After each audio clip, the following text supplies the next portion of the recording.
الحمد لله رب العالمين، وصلى الله على سيدنا محمد وعلى آله وأصحابه أجمعين. أيها الأحبة، أتكلم إليكم في هذه الموعظة القيمة. لماذا كان عليه الصلاة والسلام يضع يده تحت خده الأيمن أثناء النوم؟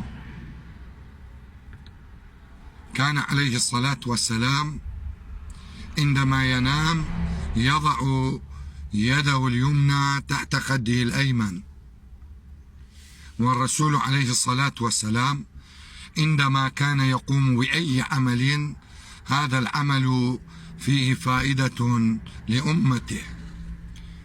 ثبت علميا أن الذي يضع يده تحت خده الأيمن الجسم تفرز الشحنات السالبة من الدماغ ومن الدم ومن الجلد ومن الجسد.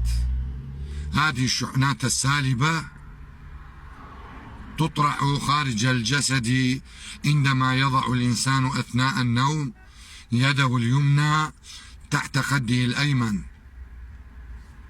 هذا ثابت في العلم. وفي نفس الوقت الذي يضع يده اليمنى تحت خده الأيمن لا يرى الكوابيس أثناء النوم، أي لا يرى أحلام مزعجة أثناء النوم. الجسم يكون نظيفا من الشحنات السالبة، ينام الإنسان هادئا مطمئنا، وهذا ثابت في العلم. العلماء كشفوا في أوروبا الذي ينام ويضع يده اليمنى تحت خده الأيمن ينام نوما رغيدا وهادئا وهنيئا، والجسم تطرح كل الشحنات السالبة من الدماغ والجسم خارج الجسد.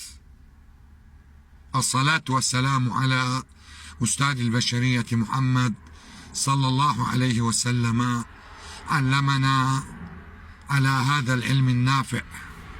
أخوكم الشيخ قيس فؤاد الحنفي، وصلى الله على سيدنا محمد وعلى آله وأصحابه أجمعين.